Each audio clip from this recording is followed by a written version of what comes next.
Guys, welcome to my channel. हम लोगों ने लास्ट में डिस्कस किया था ये सब चीज़ें जो कि तुम्हारा थ्योरी वाला बेस बनता है। कंडक्टर क्या होता है, इंसुलेटर क्या होता है, डाइलेक्ट्रिक क्या होता है, वगैरह वगैरह हमने डिस्कस किया था। बट अब हम मेन पहुंचते हैं प्रॉब्लम की जड़ तक, जिसका नाम है कैपेसिटर। तो भाई कैपेसिटर क्या है? पहली बात तो ये डिवाइस है, तो लिखेंगे इट इज़ अ डिवाइस। मेरी राइटिंग सही है ना? हाँ, समझ में आई तो बता देना मुझे कि राइटिंग समझ में नहीं आती आपकी, तो मैं फिर टाइप करूँगा। It is a device. क्या डिवाइस क्या करता है ये? यूज्ड टू होल्ड या फिर स्टोर किसको? चार्जेस को। मतलब जो डिवाइस चार्जेस को स्टोर या होल्ड करता है उसको मैं क्या बोलता हूँ? उसको कैपेसिटर बोलता हूँ मैं। ठीक है। और इसका सिंबल क्या होता है? कैपेसिटर का सिंबल मैंने कल भी तुम्हें बताया था, ऐसा। इस पे दो डंडे होंगे और दोनों के दोनों सेम लेंथ के होंगे। ठीक है, अलग अलग लेंथ के बना देना वरना सेल बन जाएगा। तो कैपेसिटर के पास क्या होगी? हमारे पास capacitance. A capacitor has capacitance. Capacitance मतलब क्या होता है? कितना चार्ज स्टोर कर सकता है वो, उसकी कैपेसिटेंस बताएगी। मतलब more the capacitance more the ability to store charges. लिख लेते हैं, more the capacitance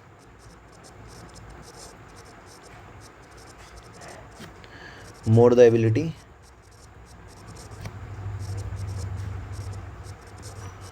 to store charges.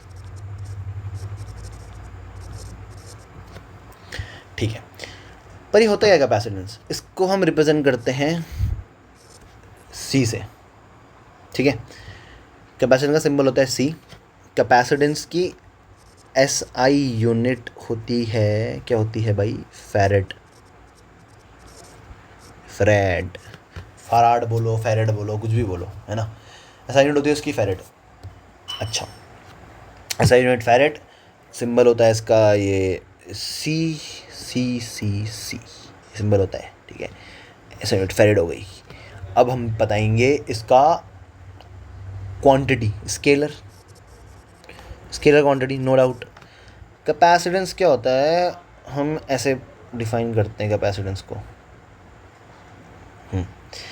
हम बोलते हैं क्यू। मैं छोटा क्यू लिखता हूँ, बड़ा क्यू नहीं बनती।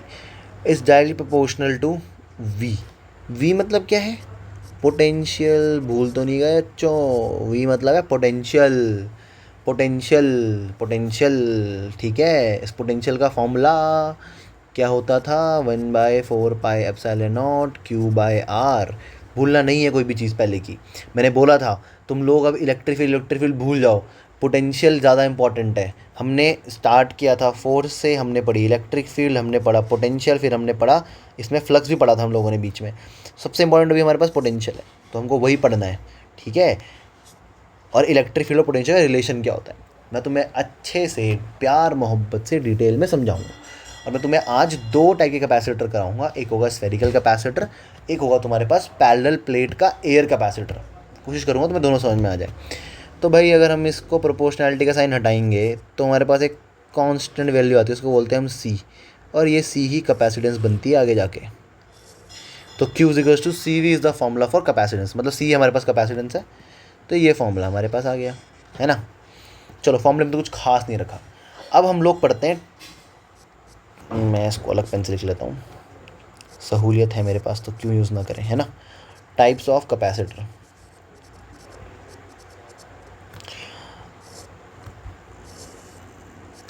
दो टाइप कैपेसिटर होते हैं। फर्स्ट होता है, एक को बोलते हैं स्फेरिकल।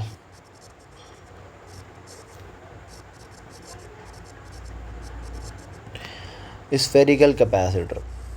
अब भाई साहब ये क्या होते हैं? ये कौन से कैपेसिटर होते हैं? ये वो कैपेसिटर होते हैं भैया जी जो स्फेयर की शेप में होते हैं। मैं बना देता हूँ प्यारा सा डायग्राम, एक बहुत प्यारा सा। ऐसन बा, देखो जादू। ठीक है, बन गया। मैं ना इसके बीच में एक चार्ज रख देता हूँ।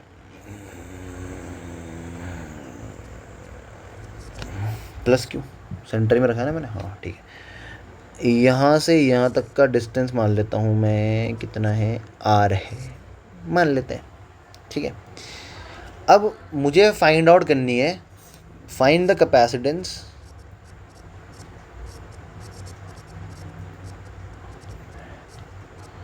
of the sphere enclosing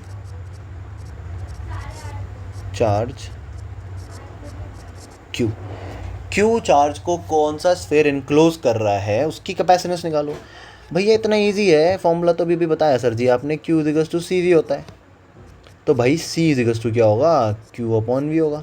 अरे कोई दिक्कत ही नहीं है इसमें, तो कौन दिक्कत नहीं है हमको इसमें। और V क्या होता है, V होता है पोटेंशियल। अब पोटेंशियल फॉर्मूला मैंने बाबू अभी भी ऊपर लिखा, क्या है, ये है फॉर्मूला पोटेंशियल का, उठा के यहाँ लिख दो, 1/4πε0 Q/r। r डिस्टेंस है, Q चार्ज है। अब इस फॉर्मूले को बिल्कुल बेहतरीन तरीके से उठाते उठाते उठाते यहाँ पुट कर दीजिए, आपका आ जाएगा C इजिकल्स टू, Q को ऐसे रहने देंगे हम ऊपर, Q पहले से था वहाँ पे, 1/4πε0 Q/r। इस Q से Q कैंसल, तो हमारे पास C आ गया 4πr/ε0। तो ये तुम्हारे पास क्या आ गया, एक स्फेरिकल कैपेसिटर की कैपेसिटेंस।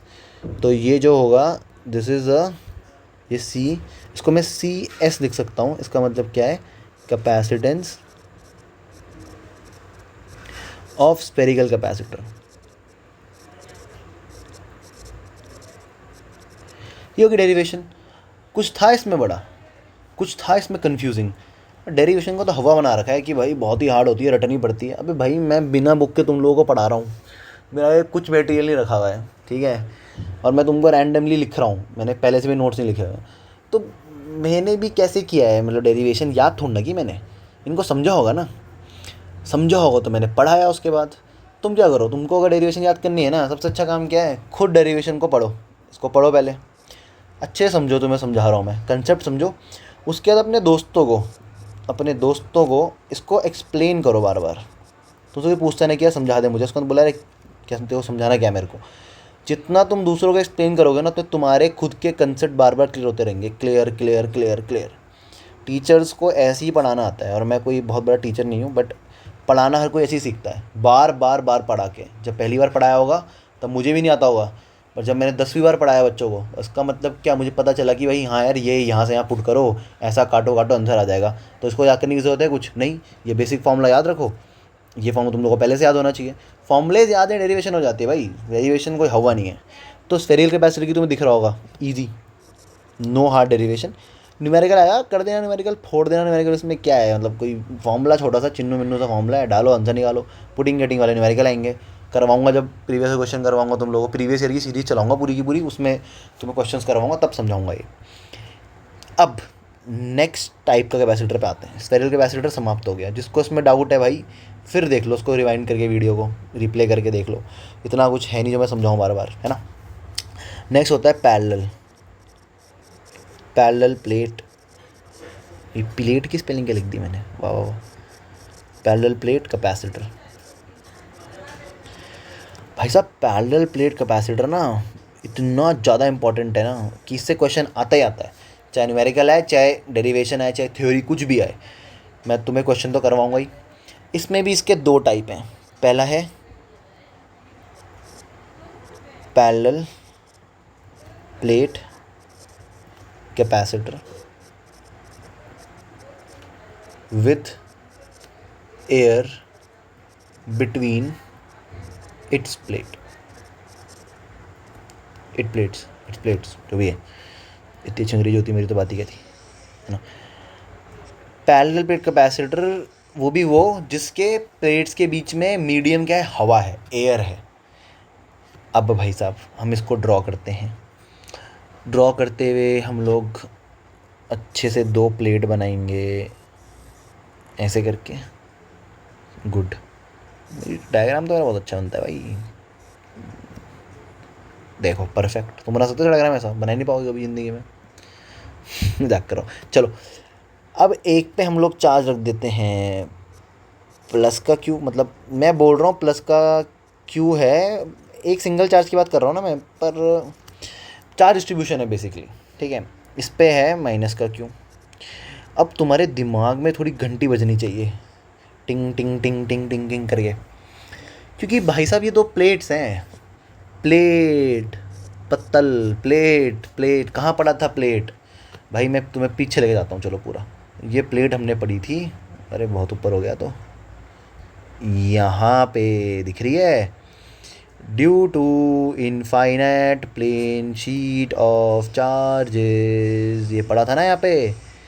भाई क्या था ये? Electric field due to an infinite plane sheet of charge. कहाँ था ये? गॉस थ्योरम में लिखवा भी रखा है, मोस्ट इंपॉर्टेंट।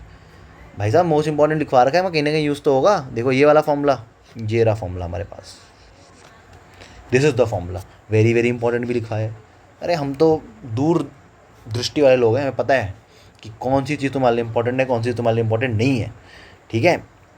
अच्छा जी, अब हम लोग बढ़ते हैं अपने वाले टॉपिक पे। यहाँ से उठाएंगे फॉर्मूला, इसका फॉर्मूला तुम देख लो, याद कर लो क्या फॉर्मूला है, भी दिमाग में रख लो इसको। अब मैं उठाता हूँ फॉर्मूला, नीचे चलते हैं, नीचे नीचे और नीचे और नीचे और नीचे और नीचे और आ गए यहाँ पे। देखो अब दो प्लेट्स बना रखी मैंने यहाँ पे। भाई इलेक्ट्रिक फील्ड ऐसे जाएगी, ऐसे ऐसे, और थोड़ी मुझे कलाकारी करने की फ्रीडम तो मिलनी चाहिए, ऐसे, ठीक है, गुड। तो हमारे पास एक इलेक्ट्रिक फील्ड है ई नॉट, ठीक है। अब मैं यहाँ एक चीज़ लिखता हूँ, ई पॉजिटिव, और लिखता हूँ मैं ई नेगेटिव। ई पॉजिटिव क्या है? ई पॉजिटिव वो इलेक्ट्रिक फील्ड है, electric field due two plus Q plate.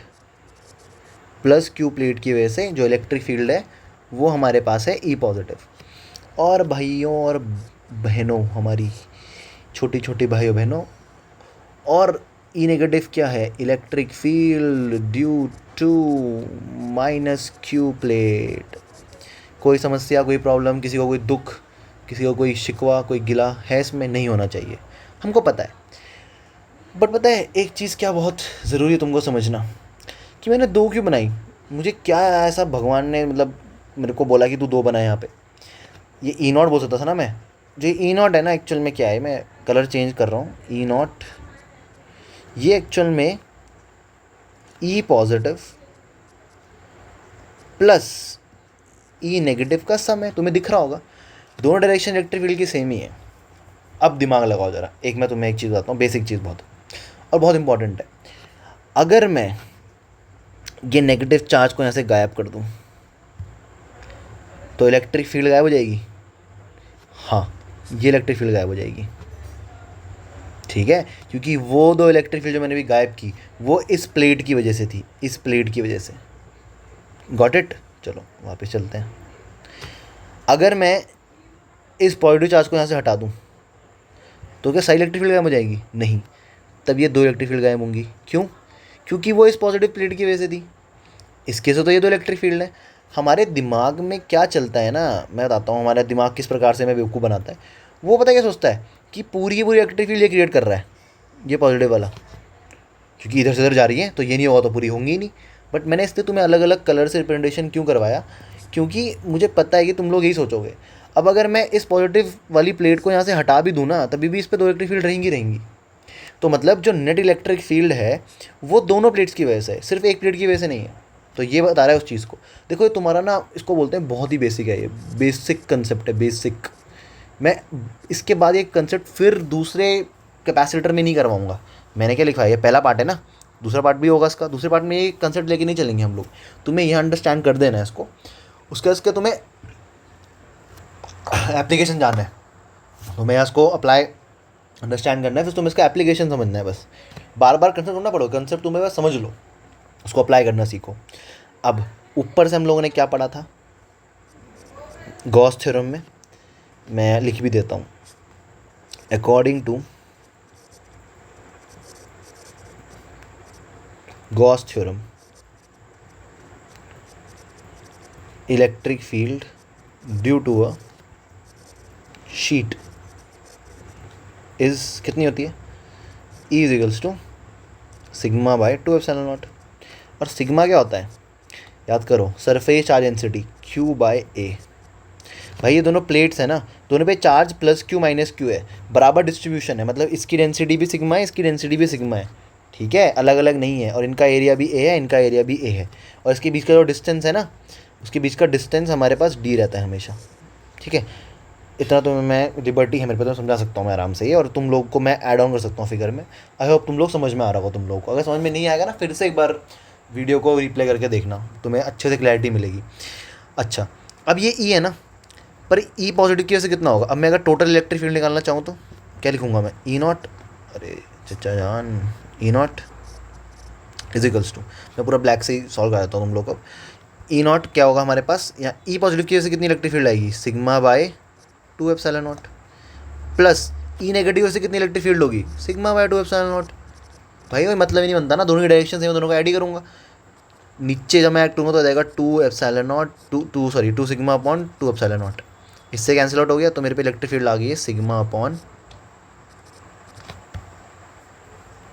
Epsilon not, ठीक है, आ गया समझ। तो ये मेरे पास नेट इलेक्ट्रिक फील्ड है, इसको मैं क्या बोलूँगा, नेट इलेक्ट्रिक फील्ड। अब मैं नेक्स्ट जो भी तुम्हें डेरिवेशन कराऊंगा उसमें मैं तुम्हें यहाँ से स्टार्ट कराऊंगा, ये वाला पोर्शन नहीं कराऊंगा मैं, क्योंकि मैं तुम्हें भी करा चुका हूँ ये वाला पोर्शन। पर यार मुझे बताओ कि मुझे तो कैपेसिटेंस निकालनी है ना। अब हम पढ़ते पढ़ते भूल जाते हैं कि हमें निकालना क्या है, हमें निकालनी है पैरेलल प्लेट कैपेसिटर में मेरे को कैपेसिटेंस निकालनी है। मुझे तो इलेक्ट्रिक फील्ड से मतलब ही नहीं है ना भाई, इलेक्ट्रिक फील्ड क्यों निकाल रहे हो आप, हमें तो कैपेसिटेंस निकालनी है। अच्छा जी, कैपेसिटेंस का फॉर्मूला क्या होता है, लिखेंगे बाय डेफिनेशन ऑफ कैपेसिटेंस।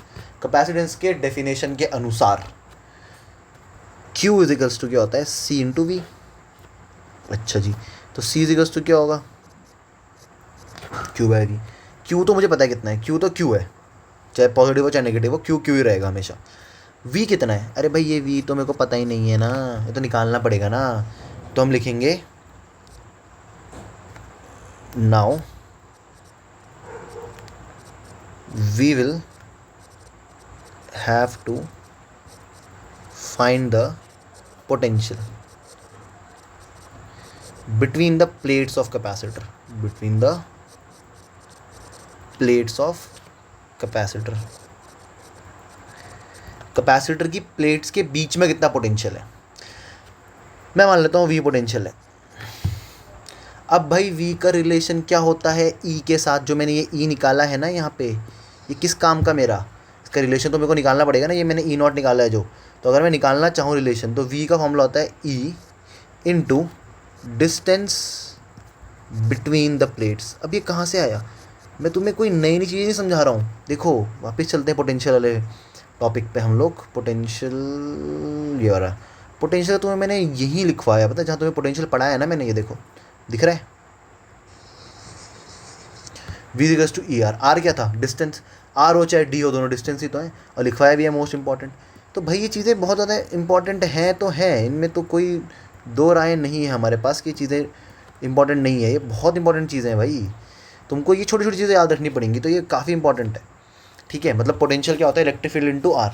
मुझे क्यों ज़रूरत पड़ रही इलेक्ट्रिक फील्ड निकालने की, समझ में आया, कंसेप्ट समझो ना, मुझे इलेक्ट्रिक फील्ड निकालने की ज़रूरत क्यों पड़ी, मेरे को इस केस में इलेक्ट्रिक फील्ड निकालने की, ये निकालने की मेरे को क्या ज़रूरत पड़ी। भाई मुझे पोटेंशियल चाहिए था, मुझको चाहिए था ये V, ये, और ये कब निकलता, जब मेरे पे E होता, और डिस्टेंस मेरे पास है ही कितना है, डिस्टेंस बिटवीन द प्लेट्स वो D है, ये रहा वो डिस्टेंस। तो भाई ये सब चीज़ें मेरे पास तो है ही, बस मेरे पास क्या नहीं था, E नहीं था ना। तो मैं V के लिए क्यों निकालूंगा, लिखूंगा V इज इक्वल्स टू कितना है E की value, sigma by epsilon not into D, ये कर लेंगे।